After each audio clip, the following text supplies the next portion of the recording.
Welcome back, everyone. And today we're going to continue off where we left off, where we were kind of building our planet.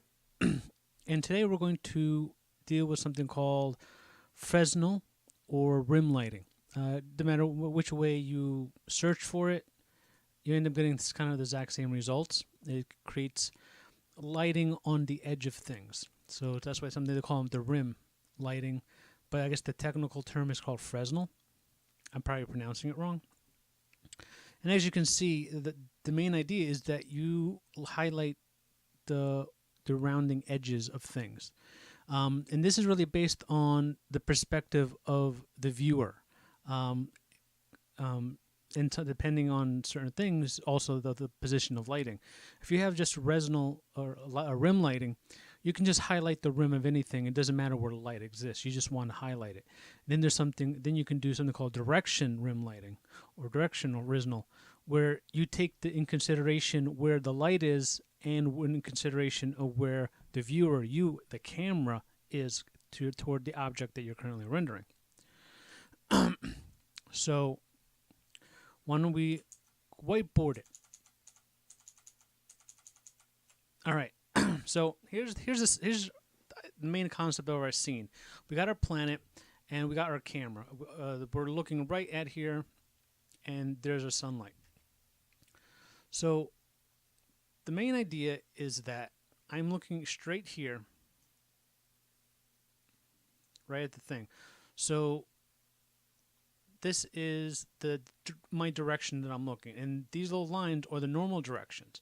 So we're going to do the dot product of these two things, and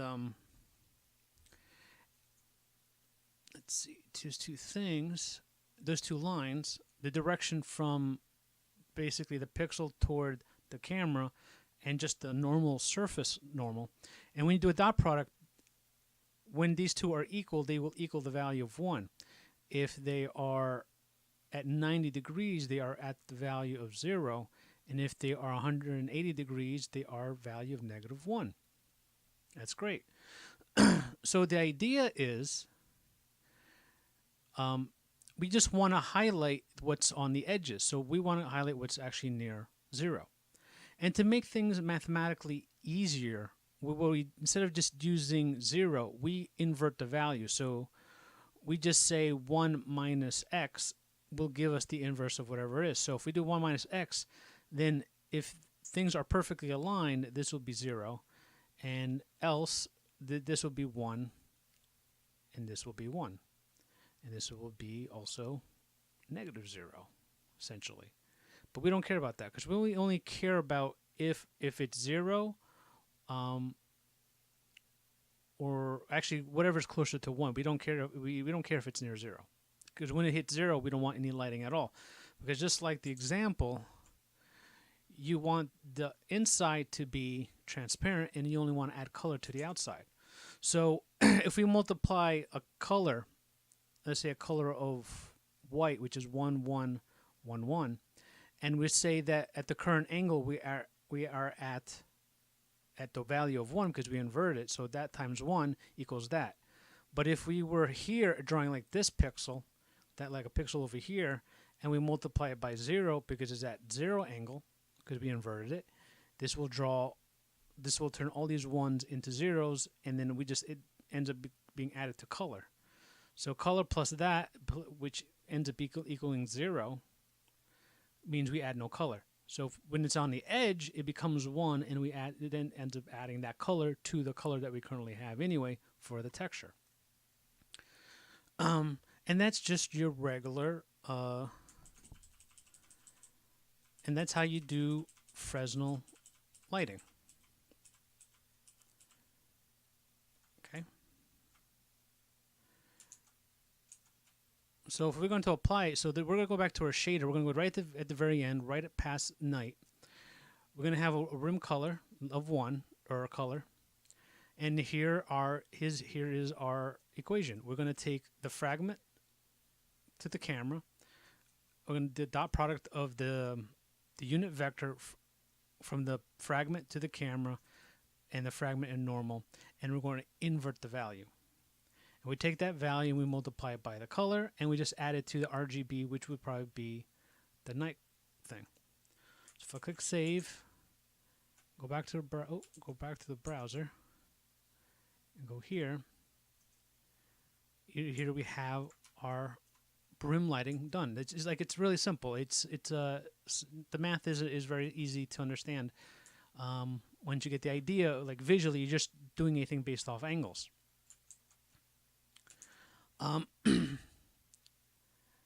Now, the thing is, now it's too thick. Like how do you control that? Well, you can control that with by turning, because right now we're creating a value between 0 and 1, and it's a linear interpolation. So it's basically y equals x. But so what we can do is then do a power function. We do a power function of 2. Now this creates a curve. So that means we spend more time in the 0 spot, like under 0.5, and then less time above where we got. So if we're under 0.5, because remember, if we're dead on, we're at 0 because we inverted everything. So this is the center, and the closer we get to the edge, the more 1 we get. And the closer to 1, the more we show. So instead of being linear, it takes more time to get there. And that's just by a power of 2. If you want to make it even thinner, power of 3. If you want to make it really thin, power of 8. You just use the power function on the number, and you end up spending more time in the zero zone and less time in the 1 zone. So that allows you to actually control how, let's see, how thick you want it. So if I go to here, so I'm taking the results of the fragment to camera angle and using the power function, and I'm saying set it to 3. So if I go here and click refresh, now it's a lot thinner. And if I, like I said, if I wanted to make it really thin, I can make it, power of 7. Oh, I keep going back to the wrong one. See, now it's really now the rim lighting is very thin. So we just, very easy. So we're gonna do 3.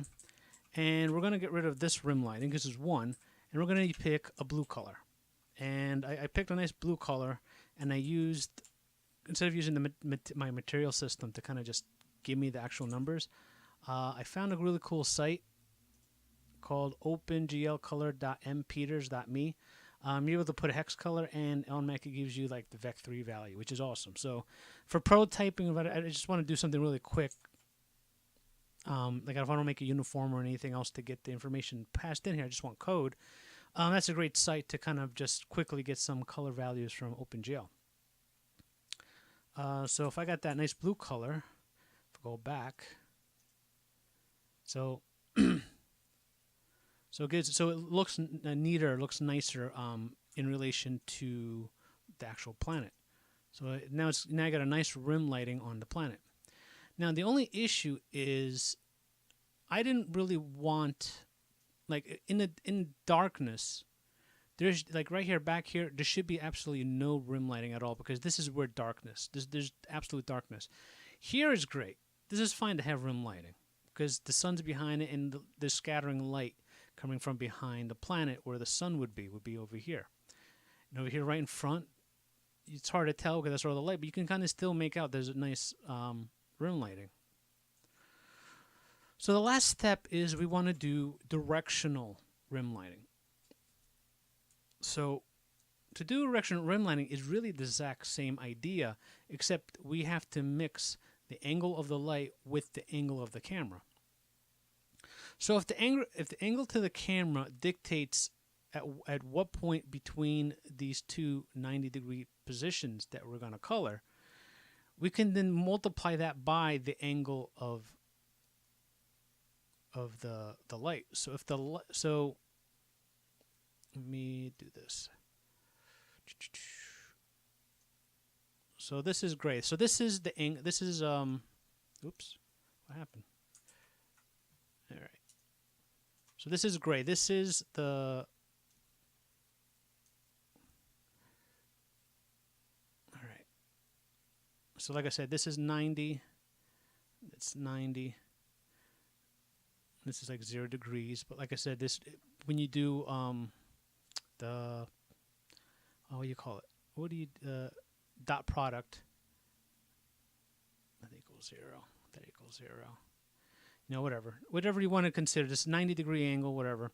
So that's when we're dealing with the camera aiming at the pixel that we're rendering. But if we're dealing with this goes there. So the light's shining on the planet, and this is how much light that the planet is getting, right? So from here, now everything's the same way. Now the only difference now is where this one would be 0 degrees, this would be 90, and this would be 90, and probably really should just continue this on, and this would be 180. If I know how to write 180, which I can't undo. There we go.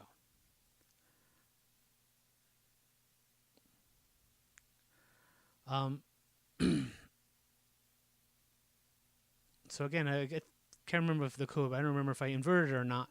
But the same idea is like if I'm here and I said I want to color this much and this much, right? So I know I'm going to color that much. That's what I really want based on the camera. Now if I take the angle from the light, I can say anything less than 90 degrees is what I want to draw.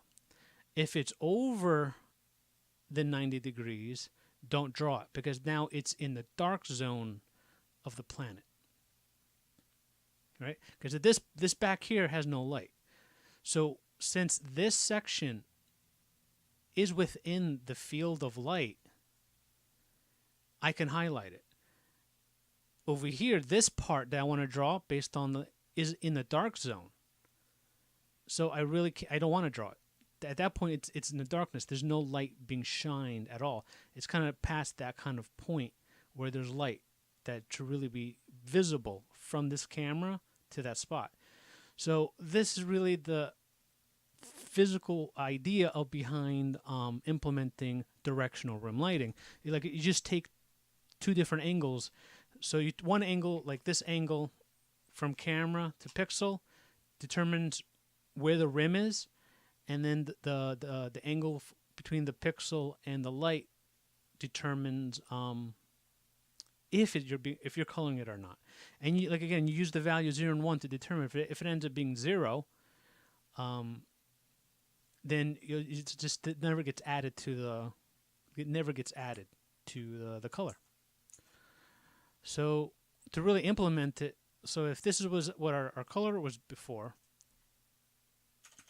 Now, if we do it this way, we add to the color. We have our rim color. We multiply it by the angle of our camera angle. So this way, it determines the edges, the rim, and then we limit it based on the angle of the light. So I'm basically I'm clamping it. If the value is between 0 and 5, I want a gradient. If it's over 5, it's a 1. So I'm definitely going to color it. And if it's between this, I'm going to partly color it.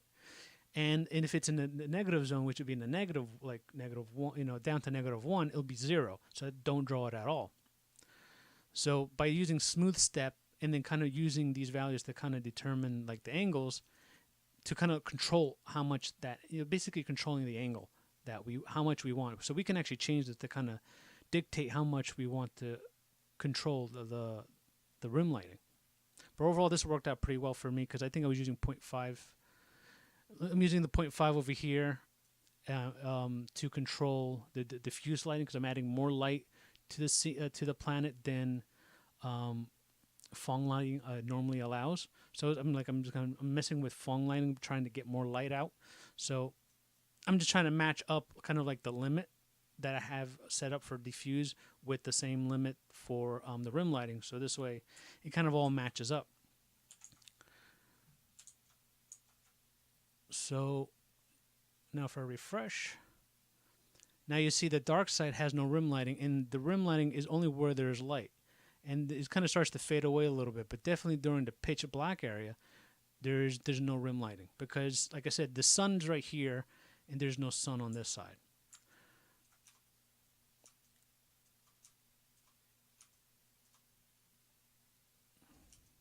Whoop, so I wish my orbit camera would work a little better. Like I wish I can put it down here, but it always put it to the dead center of the screen. But there you go. This is now feels a little bit more realistic because if you're in a dead area, dead part of the planet, like if you're in dead of space, this is where you kind of see this. This will kind of end up blending into the background of space, which might look really neat. I think I've seen pictures where you kind of do see a very very slim rim shading in space because you have the atmosphere. But that requires you to do, I believe, a lot more calculations and control. But this kind of, for something so simple, this is a real simple way to control where you want your rim lighting. So you want your rim or the edges to be highlighted toward the light and not if there's no light in that part, in that angle, don't light it at all. So it kind of gives the planet a slightly better, more realistic view. It looks better this way, I think, because you get that nice rim lighting. You got the nighttime light texture all looked up. It looks great, I think. So there you go. Directional rim lighting and just regular rim lighting, and yeah, that's it. It's very simple. It wasn't very complicated. I thought it was going to be very complicated. I found some samples around, and I just couldn't read their shaders very well. I think they're doing a lot of it was based on Unity, and it just had a lot of crap in there. And I just sat there with a piece of paper, and probably can't hard to tell that thing I drew out. There it is.